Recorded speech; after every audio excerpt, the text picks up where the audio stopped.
We're just not really here.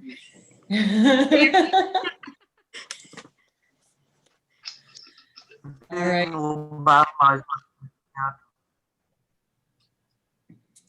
Well, Dave, do you want to give us a pitch for the first one now, and we can get started? And Mike, will you just keep Amy unless she shows up?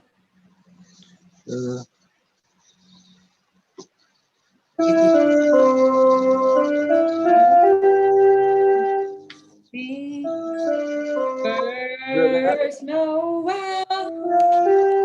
Come on, Deb. The angel. Huh? Let's start it again. Whatever I wasn't sure you were hearing me.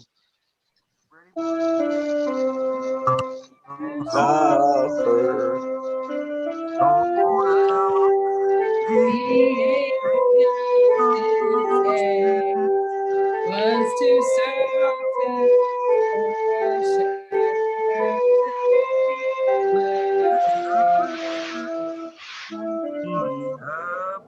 where they lay their sheep on a cold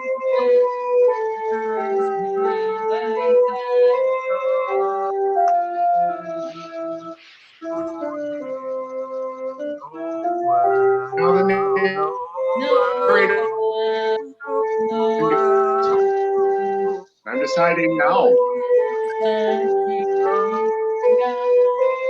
Marley was dead to begin with. There's no doubt whatever about that. The register of his burial was signed by the clergyman, the clerk, the undertaker, and the chief mourner. Scrooge signed it, and Scrooge's name was good upon change for anything he chose to put his hand to. Old Marley was as dead as a doornail. Scrooge knew he was dead? Of course he did. Scrooge and Marley were partners for I don't know how many years. But he was a tight-fisted. At the grindstone was Scrooge, a squeezing, wrenching, grasping, scraping, clutching, covetous old sinner. And once upon a time, of all the good days in the year, on Christmas Eve, every gentleman dismay.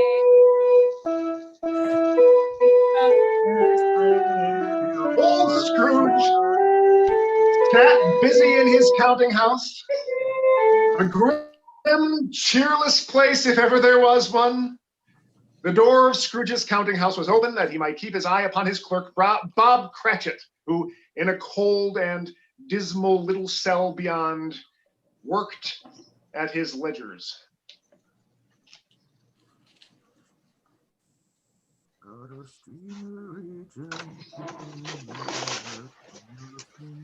Let's go, Bob. Mike. Was born on Christmas Day.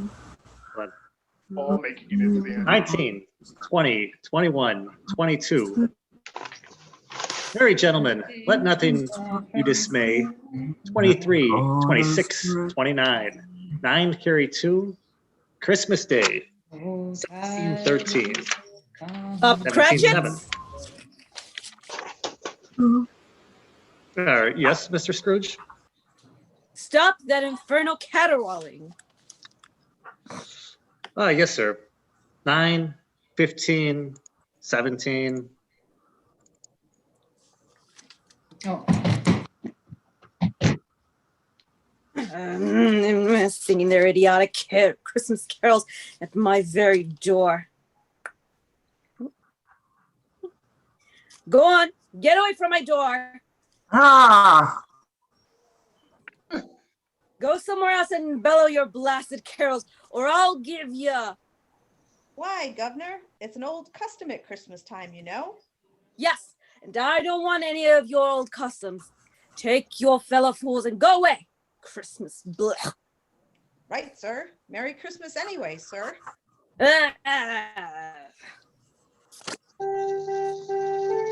Bus went down on the feast of Stephen. Golden, crisp, and even. Now you get that letter from Higgins and Blackthorn, Cratchit, and then I want you to finish posting this ledger. And after that, you can pop over to Parthagil's and tell Ephraim Parthagil's you've come after 17 shillings and 6 pence he's owed me since Michaelmas. And tell him I shall have a constable over there if he doesn't pay up at once. You're muted. Mr. Parthagil's wife has been ill, sir. Oh, what do I care about his wife? I want my 17 and 6. I just thought, it being Christmas, sir. Christmas. You mention that word to me once more, Bob Cratchit, and I'll.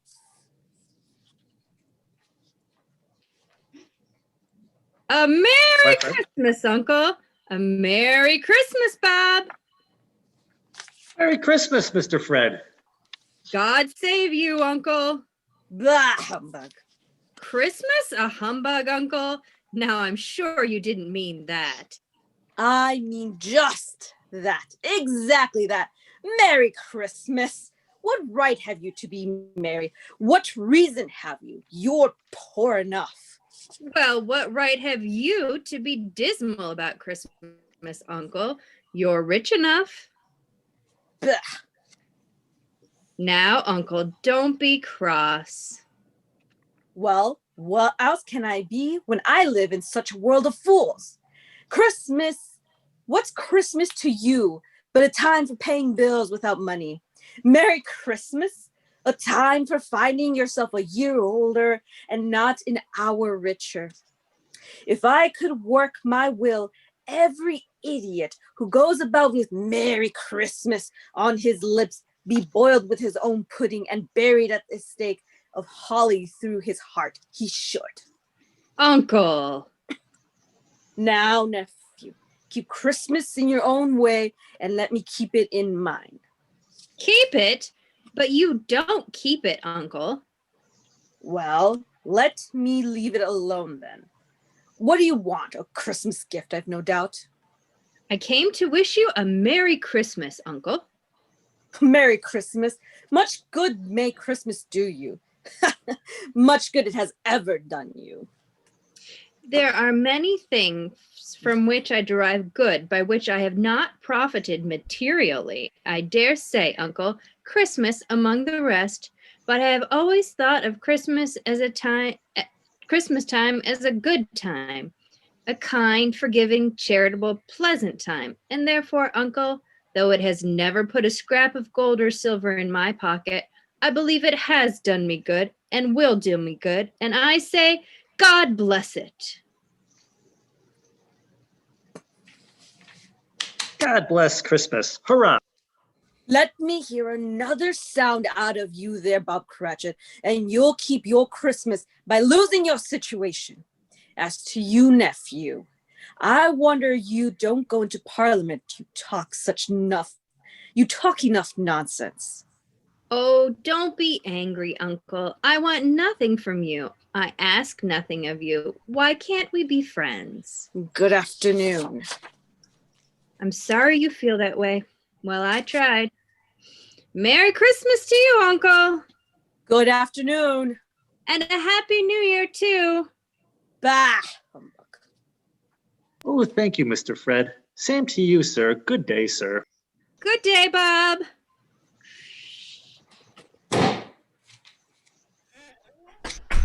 Nonsense, twaddle flummery, talking of Christmas and not 2 sixpences jingle together in his trousers pockets. Hey, you there, Bob Cratchit, come here. What are you doing there? You're muted, Mike.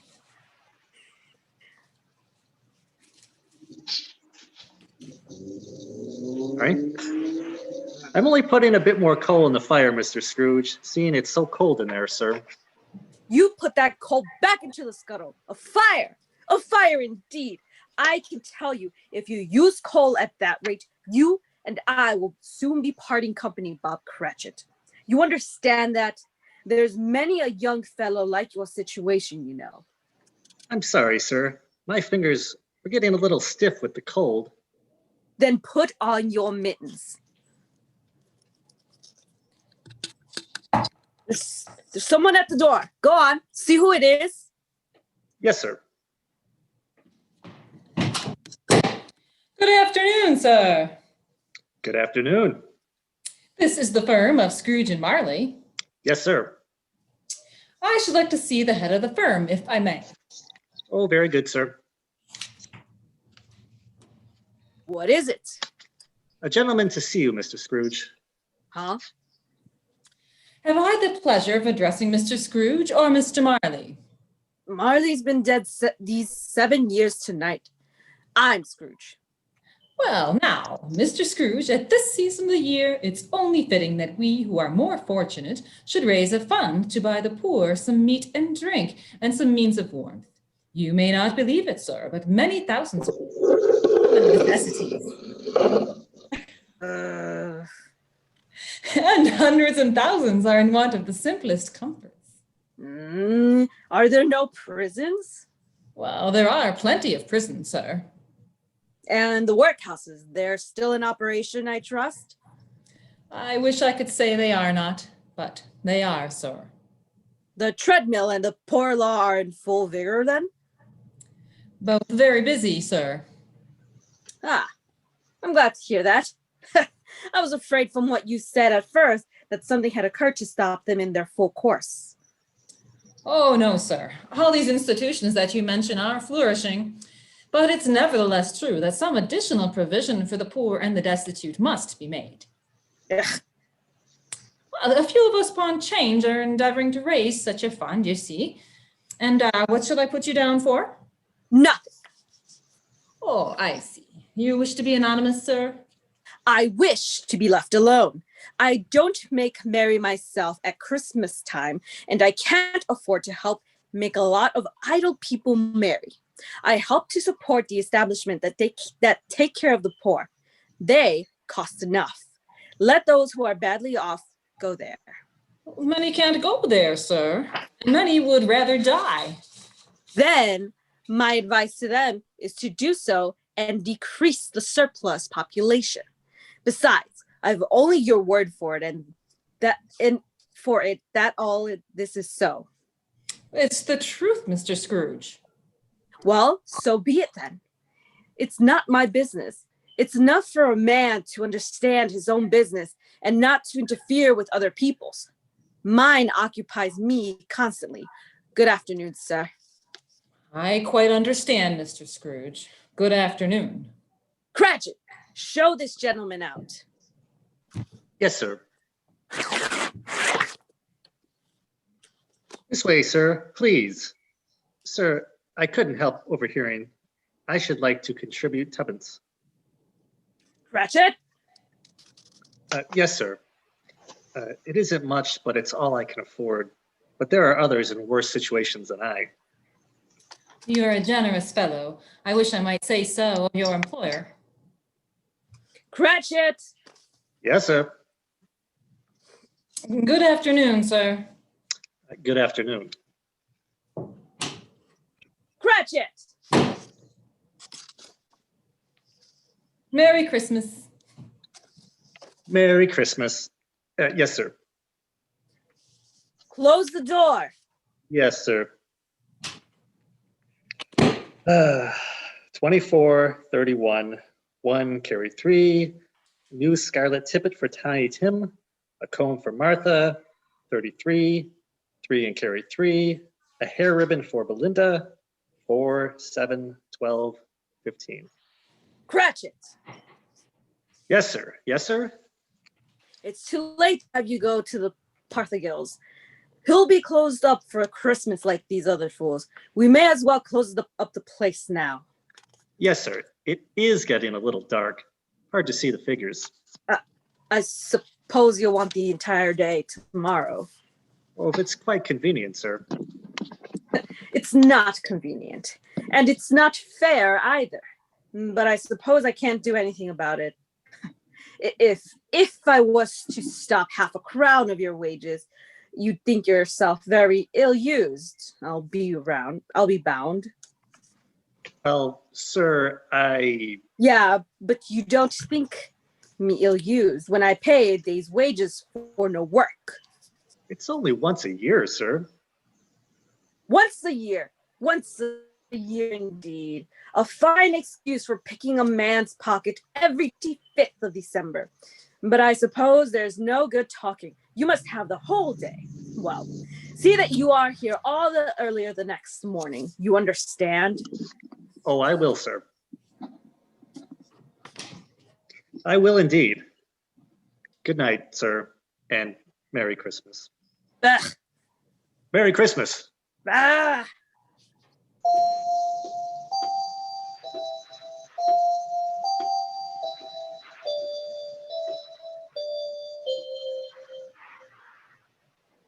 The office was closed in a twinkling, and Bob Cratchit, with long ends of his white comforter dangling below his waist, for he boasted no greatcoat, went down a slide on Cornhill 20 times in honor of its being Christmas Eve, and then ran home to Camden Town as hard as he could pelt to play with his family at Blind Man Bluff.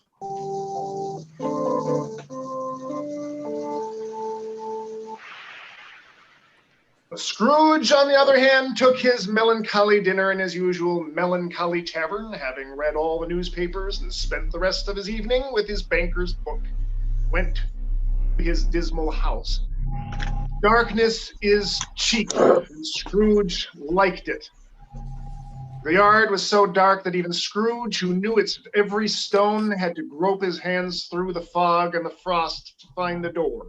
Scrooge walked through his rooms to see that all was right.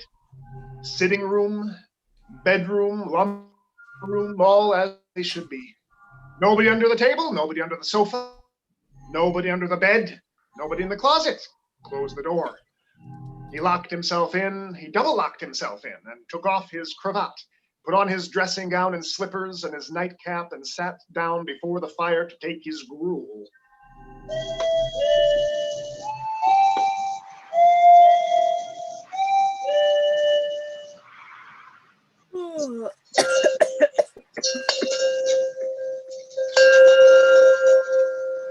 Marley! Marley? Marley! I could have sworn I saw old... Humbug. Marley's been dead these 7 years. Humbug, all humbug. What I need is a good night's... What? What's that? Someone's in the wine cellar, but the door is locked and double locked. Something is coming. Something is coming closer outside my door. Blech. I won't believe it.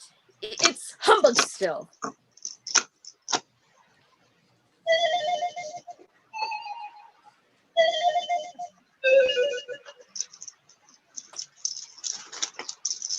Ebenezer Scrooge.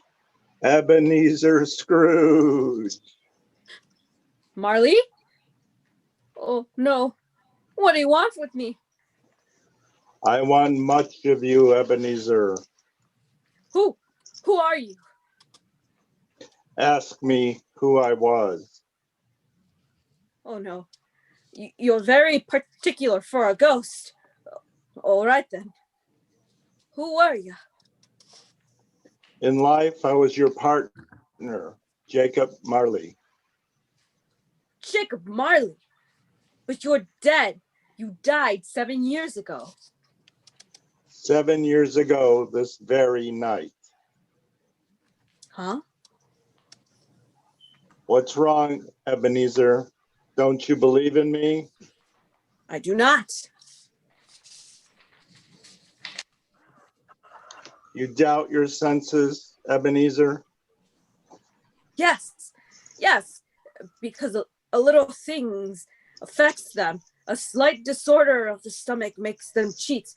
You can't be a ghost. You may be an undigested bit of beef or a bloat of mustard or a crumb of cheese, a fragment of an undone potato. There may be more gravy than grave about you, whatever you are. Ugh, humbug, I tell ya, humbug. I do You believe in you. believe me now? You are a ghost. Jacob, Thank you. but why? Why do you walk the earth, Jacob? Why do you come to me? It is required of every man that the spirit within him should walk abroad among his fellow men, traveling far and wide to witness what it cannot share, but might have shared on earth and turn to happiness. But tell me, Jacob, what is that chain you wear around you? I wear the chain I forged in life. I made it link by link and yard by yard by my own free will. Is its pattern strange to you, Ebenezer? Cash boxes? Keys and padlocks? Ledgers and purses? Yours was as heavy and as long as this 7 years ago. You have labored on it since, Ebenezer. Oh, Jacob, speak comfort to me, Jacob. Comfort I have none to give you. I cannot rest. I cannot stay. I cannot linger. Weary journeys lie before me. You travel fast? Yes, Ebenezer, on the wings of the wind. 7 years dead and traveling all that time. 7 years, Ebenezer. 7 years of remorse, Ebenezer. Do you know that no space of regret can make amends for one's life's opportunities misused? But you were always a good man of business, Jacob. Business. Mankind was my business.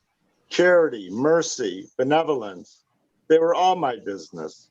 The dealings of my trade were but a drop of water in the comprehensive ocean of my business. Jacob, don't take on so now, Jacob. Listen to me, Ebenezer.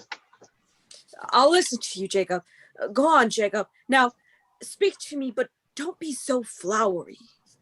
Ebenezer, I'm here to warn you that you have yet a chance of hope of escaping my fate. Do you hear that, Ebenezer? Yes, Jacob. Yes, you were a good friend to me, Jacob. Thanks, Jacob.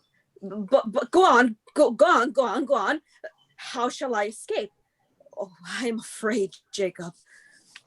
You will be haunted by 3 spirits. Is that the only chance and hope, Jacob? It is your only chance and hope. Well, then, I think I'd rather not. Without their visits, you cannot hope to shun the path I tread. Expect the first tomorrow when the bells toll 1. Couldn't I take them all at once and have it over, Jacob? Ebenezer, look that for your own sake, you remember what has passed between us. Remember when the bells toll 1, look for the first spirit. Marley. Jacob Marley.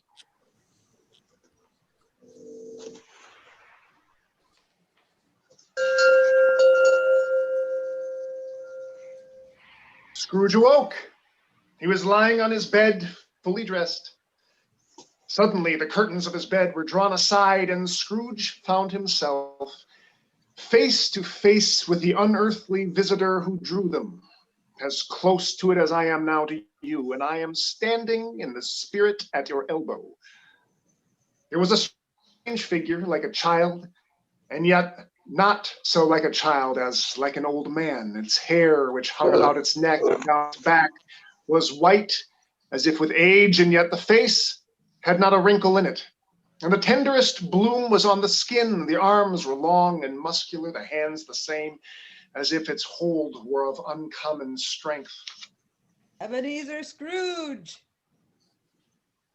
Who's that? Ebenezer Scrooge, I have come for you. You are you the spirit Sir whose coming was foretold me? I am that spirit. Who? What are you? I am the ghost of Christmas past. Long past? No, your past. But what do you want of me? What brings you here to haunt me? Your welfare, Ebenezer Scrooge. Rise and walk with me. Oh, no, no, no, no, no, no, no! Not out of the window. Why can't I do that? I'll fall down. I'm not a spirit. I'm mortal and I'll fall. Bear but a touch of my hand upon your heart, and you shall be upheld in more than this. Come, follow me. Daughter, esteem every gentleman, let nothing you You dismay. dismay. Remember Christ our Where are we? Savior What's become of the was city? born This on And Christmas there, Day. there's snow upon the ground. Where are we? Are the to shadows of the save place us all you from sin. recognize this countryside? Oh, I know every inch of it. Every rock, every tree. And that bleak building over there? Ah, that building! I was a boy there. Yes, I went to school in that horrible place. Do you recollect that path? I could walk it blindfolded. Forgotten it so many years. Come, let's go closer. Look through that window into the cold, barren room. What do you see, Ebenezer Scrooge? I see a boy. A solitary child, neglected by his family, alone. Yes. Yes, I see. I know that boy. Oh, I was so lonely. Poor boy. Your lip is trembling, Scrooge. And what is that on your cheek? It's nothing. Nothing at all. I wish I...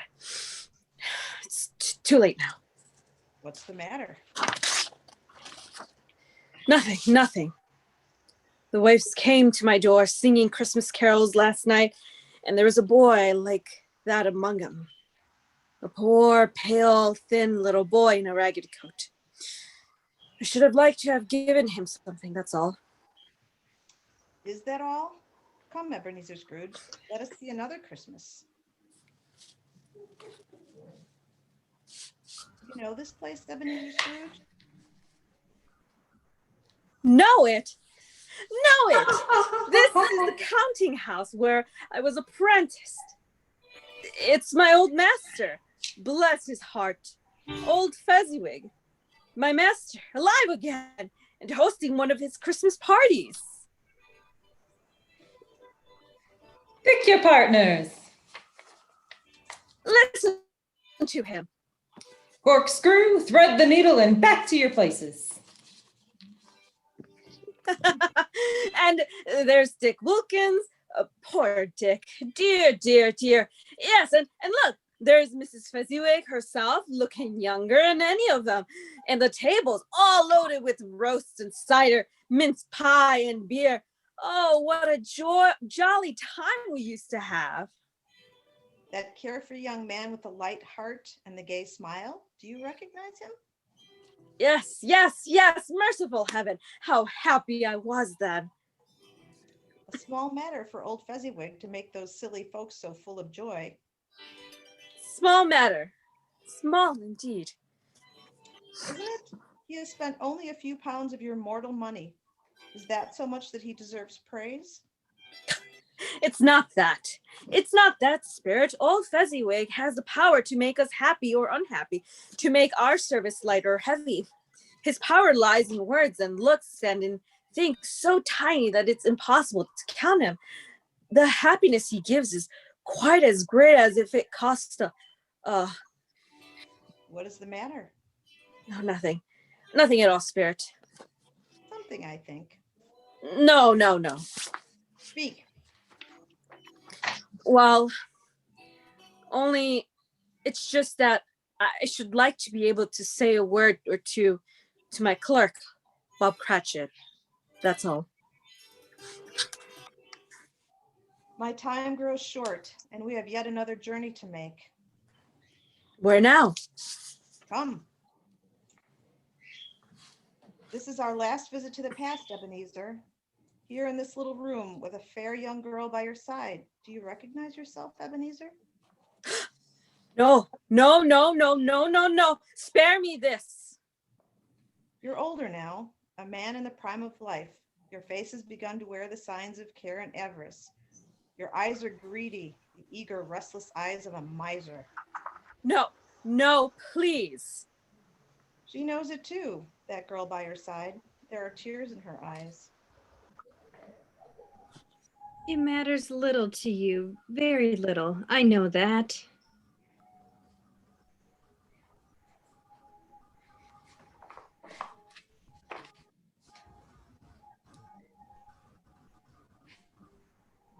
Belle, Belle. have I changed towards you?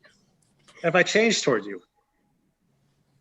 When we were engaged, we were both poor. Was it better then? Better to be poor? Better at least to be happy.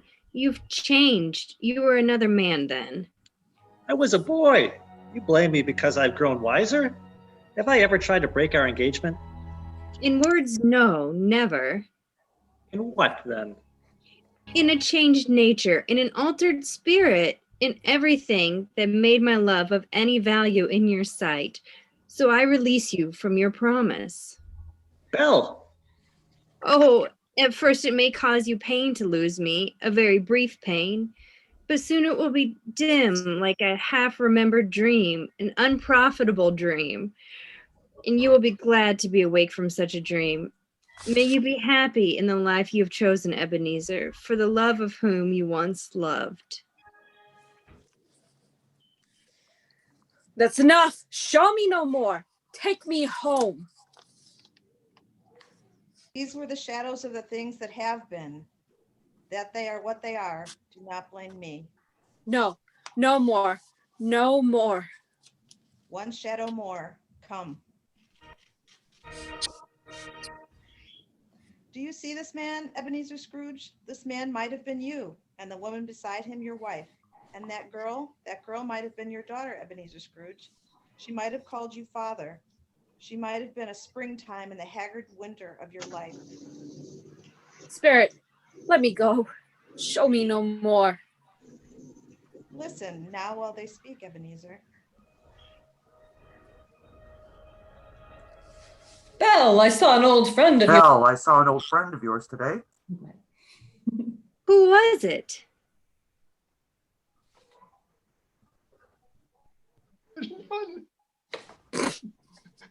Yes, How can I? Oh, I know, Mr. Scrooge? Mr. Scrooge it was. I passed his office window, and it wasn't shuttered. And there was a candle inside, so I couldn't help seeing him. His partner Marley lies at the point of death, I hear. And there Scrooge sat, all alone, quite alone in the world, I do believe. Spirit, Spirit, I can't bear any more. Leave me, haunt me no more. Take me back. Take me back. Down. From the snow.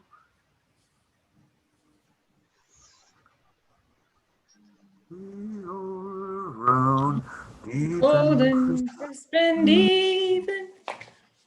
On the stroke of one, Scrooge awakened suddenly and sat bolt upright in his own bed.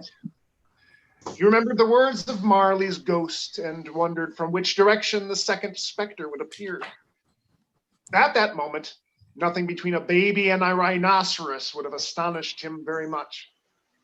Now, being prepared for almost anything, he was not by any means prepared for nothing. And consequently, when no shape appeared, he was taken with a violent fit of trembling. 5 minutes, 10 minutes, a quarter of an hour went by, yet nothing came. Then, as he sat in his bed, he became aware gradually of a great blaze of ruddy light, which seemed to shine upon the room. He got up softly and shuffled in his slippers to the door. It was his own sitting room, no doubt about that. But it had undergone a surprising transformation. The walls and ceiling were so hung with living green that it looked a perfect grove, from every part of which bright gleaming berries glistened, and such a mighty blaze went roaring up the chimney as had never been known in Scrooge's time, or for many and many a winter season gone. Heaped up on the floor to form a kind of throne were turkeys, geese, game, poultry, great joints of meat, suckling pigs, long wreaths of sausages, mince pies, plum puddings, barrels of oysters, red-hot chestnuts, and seething bowls of punch that made the chamber dim with their delicious steam. And easy stayed upon his couch there sat a jolly giant, glorious to see, who bore a glowing torch, in shape not unlike Plenty's horn, and held it up, high up, to shed its light on Scrooge as he came peeping round the door. Come in, Ebenezer, and know me better, man. Who? I am the ghost of Christmas present. Look upon me. You've never seen the like of me. You're different from the other spirit. You're tall, almost a giant, and that great torch you carry. Its light pours into the homes of rich and poor alike. Spirit, take me where you will. Last time I went against my will and learnt a lesson which is working. If you have anything to teach me, let me profit by it. Touch my robe, Ebenezer Scrooge. Touch my robe. Where have you brought me? A humble dwelling in a humble street. It's humble enough. Yet there is happiness there. Who are these people? Who's that woman and the children? My toy. I wanted to watch that show. Pokemon. Oh, no. God bless your hearts alive, Martha. My dear, Merry Christmas to you. Merry Christmas, Mother. These are the family of your clerk, Bob Cratchit. His wife, dressed in a twice-turned gown, but brave in ribbons, laying the table for their Christmas dinner. And there, assisting her, is her daughter Belinda. And a young man with the fork and the stuffing. That's Master Peter. And the two little Cratchits. Listen, Scrooge.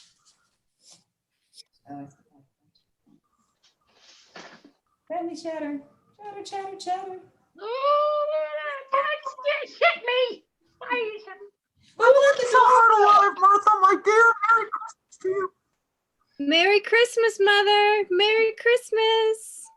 Oh, Merry Christmas!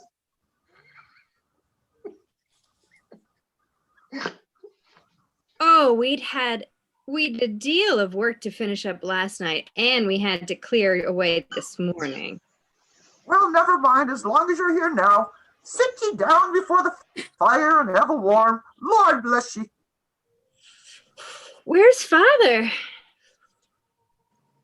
He's been to church with Tiny Tim. They'll be along directly. How is Tiny Tim, Mother? Any better at all? Sometimes I think he is, and sometimes I think, oh dear God, if anything should happen to Tiny Tim. Mother, you mustn't even think of such a thing. Here they are. Here they are. Oh, here they are. They've come. Oh, Merry Christmas, Father and Tim. oh. Merry Christmas, Martha. Oh, Tim, you darling. Oh, Father, I'm so glad to be home. We're so glad to have you, Martha. And how did little Tim behave in church, Bob? Oh, as good as gold, and better. I like church, Mother. Oh, they sang the nicest songs. I hope people saw me there. Saw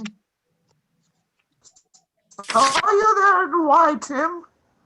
Oh, well, don't you see? Because I'm lame. And if they saw my crutch, it might be pleasant for them to remember on Christmas who it was made lame beggars walk and blind men see. Oh, Bless you, my son. Thank you, Father. Sorry.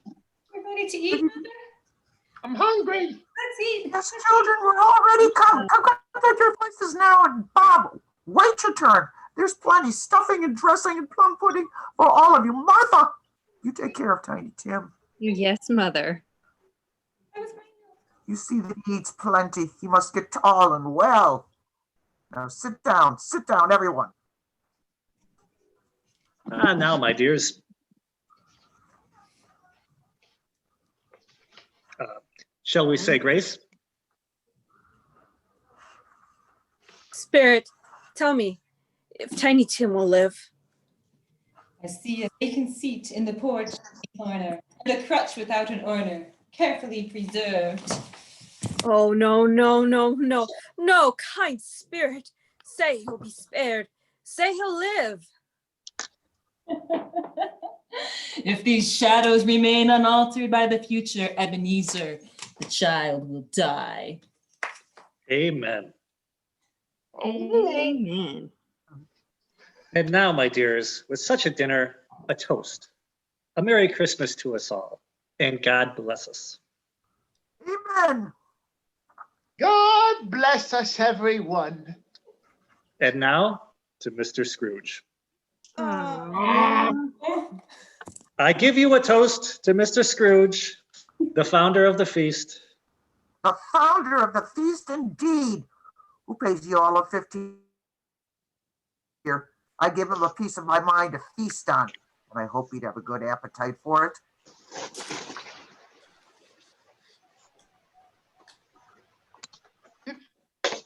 Daddy, you're supposed to say something.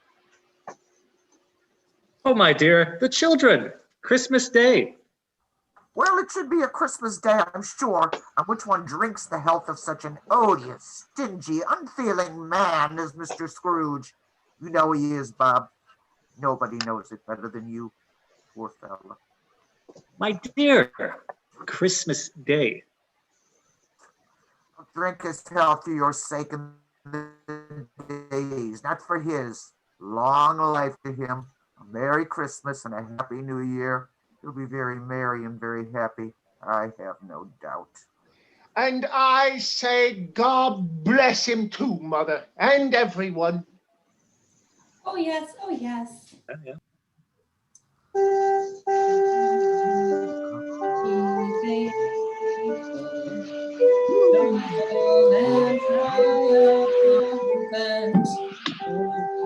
There was nothing of high mark in all this. They were not a handsome family, these Cratchits.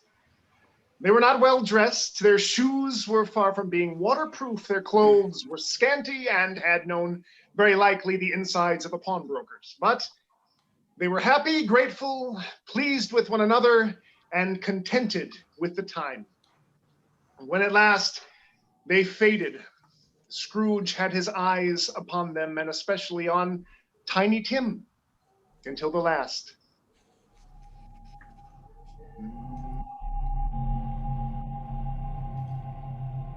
Many calls Scrooge made that night with the ghost of Christmas present. Down among the miners they went, who labor in the bowels of the earth, and out to sea among the sailors at their watch, dark, ghostly figures in their several stations. Much they saw and far they went, and many places they visited, but always with a happy end. The spirits stood beside sick beds, and they were cheerful. On foreign lands, and they were close at home. By poverty, and it was rich.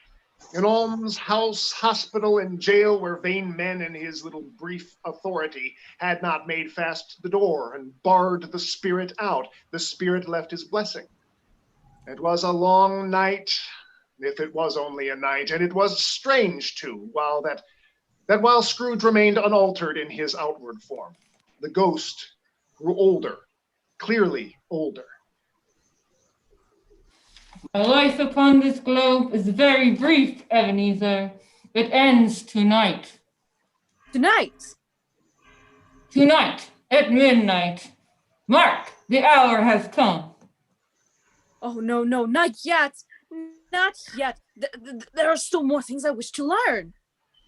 These you will learn from yet another spirit. Still another spirit, Ebenezer. Scrooge looked about him for the ghost. It had vanished. And he found himself once more in his bed, in his dressing gown and his nightcap on his head. He heard the clock strike, and then he remembered the prediction of old Jacob Marley, and lifting up his eyes, beheld the third spirit.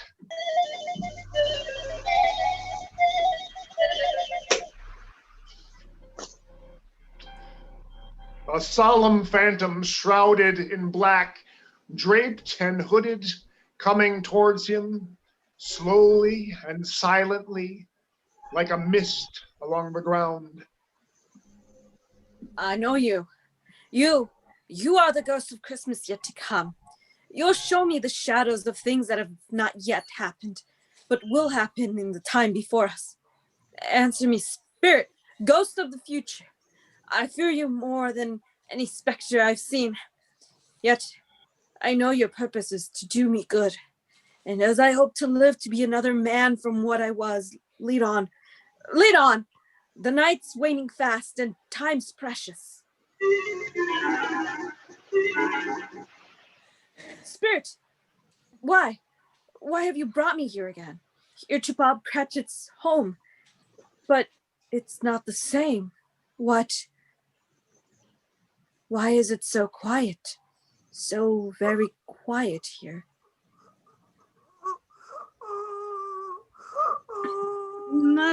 Mother, please. My son, my little son, Tiny Tim. Oh, I loved him so. Oh, Mother dear, you mustn't. It's almost time for Father to be home. Don't let him see you crying. Yes, Martha. He's late tonight. He walks slower than he used to, and yet I've known him to walk very fast indeed, with Tiny Tim on his shoulders. So have I, Mother. But he was light to carry, and his father loved him so that it was no trouble. No trouble. Mom! Bob!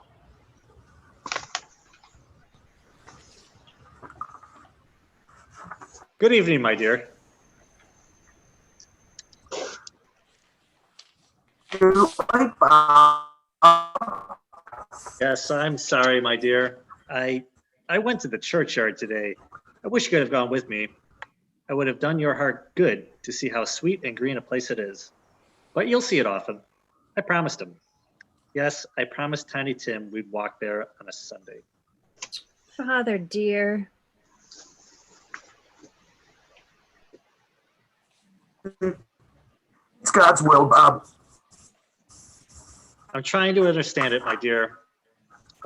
My son, my little son, Tiny Tim, and I loved him so. Oh, that's cruel. Cruel. Spirit, can't you give me one ray of hope that I may change all that? That Tiny Tim may live? When are you taking me? Where are you taking me now? Here? On a common street, Spirit? What is there for me to learn here? Who are those men? I don't know much about it either way. I only know he's dead. When did he die? Last night, I believe. It's likely to be a very cheap funeral, for upon my life, I don't know anyone who would go to it. Suppose we make up a party and volunteer. I don't mind going if there's a lunch, if that's provided. Come to think of it, I'll bet I was his best friend. What? Yes, we used to nod to each other when we met in the street. Spirit, help me. Who is this man that died? Is there perhaps no one to mourn the poor creature? No one to follow him to the grave? Perhaps they'll give him a green grave at least, like poor Tiny Tim. Perhaps. Spirit, where are we now? Merciful heaven, a churchyard, overrun by grass and weeds, choked with too much bearing, desolate, lonely, crumbling gravestones. Spirit, before I draw nearer to that gravestone, answer me one question. Are these shadows of things that will be, or are they shadows of things that may be only? Huh? Will you not speak to me, Spirit? What is that grave to which you point? Now I see it. Uh-huh. There's writing on that stone. The name on the gravestone is Ebenezer Scrooge. Ebenezer Scrooge!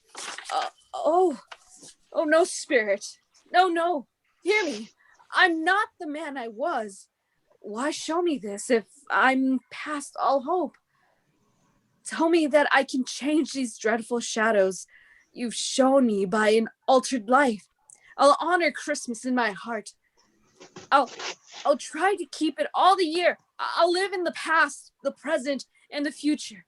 And I'll not shut out the lessons that they teach me. Tell me, Spirit. Oh, go on. Tell me. Tell me that I can sponge away the writing on that stone, Spirit. I beg you, Spirit. I beg you.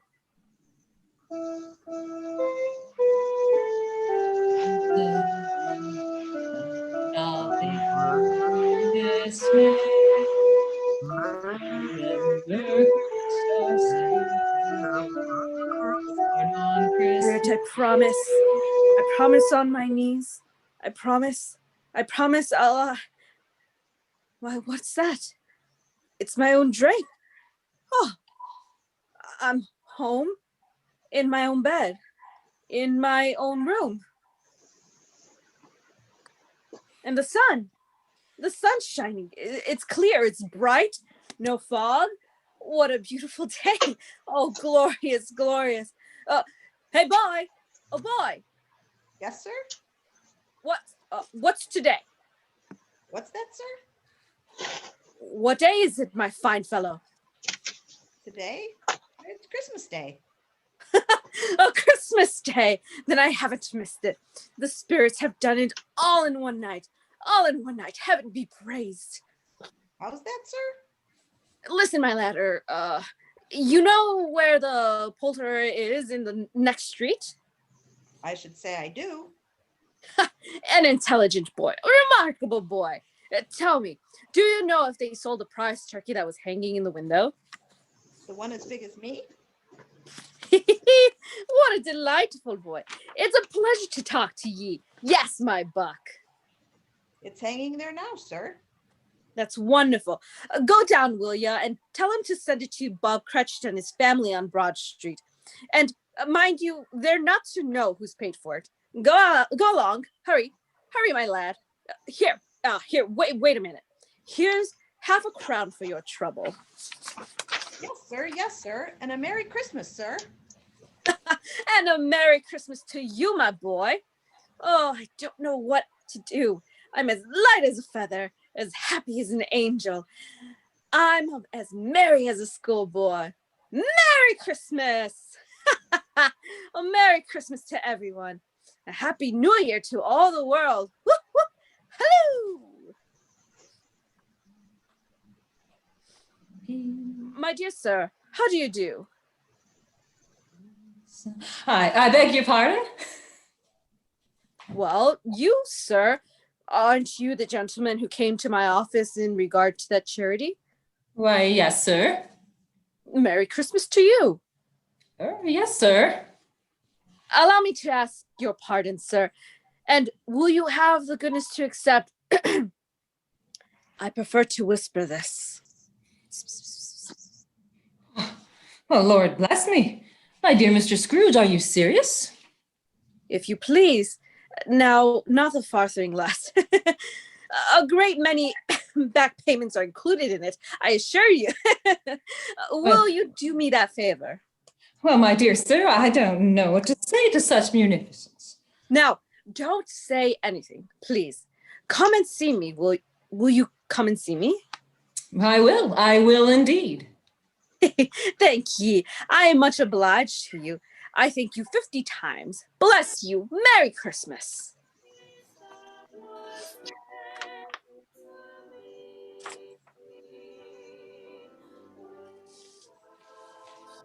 Next morning, Scrooge was early at his office. He went early for a reason. If he could only be there first and catch Bob Cratchit coming late. That was the thing he'd set his heart upon. And he did it. Yes, he did. The clock struck 9, no Bob. A quarter past, no Bob. Sat with his door open that he might come in. At last he came, his hat. Before he opened the door, his comforter too. He was on his stool in a jiffy, driving away with his pen as if he were trying to overtake 9 o'clock. 15 and 21, 6 and carry the 1, 24 and carry the 2, 31 and 8 and 9. Hello, Hello, you Cratchit. Yes, sir. Step this way, Cratchit, if you please. Cratchit, what do you mean by coming in at this time of day? Why, I am very sorry, sir. I am behind on my time. You are, yes. Yes, I think you are.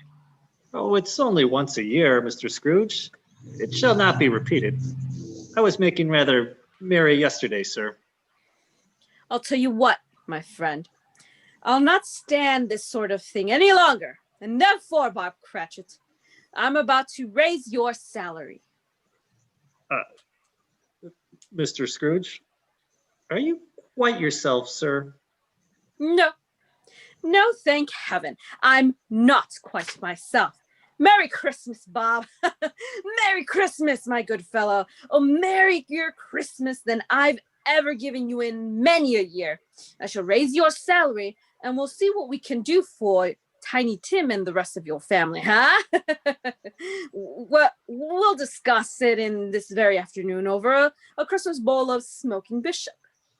Loud. Bob, make up the fire. Make it up and buy another coal shuttle before you dot another I, Bob Cratchit. Oh. Scrooge was better than his word. He did it all and infinitely more to Tiny Timmy, who did not die. He was a second father. He became as good a friend, as good a master, and as good a man as the good old city knew, or any other good old city, town, or borough in the good old world. Some people laughed to see the alteration in him, but he let them laugh, and little heeded them. His own heart laughed. That was quite enough for him.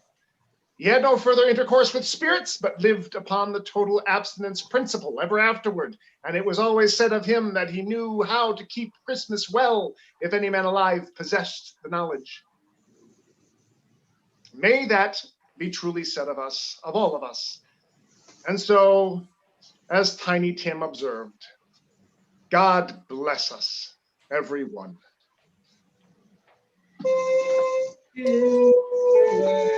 Joy to The Lord has come. Let earth receive her. Let every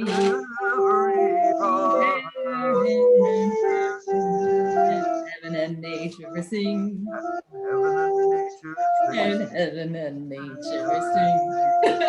And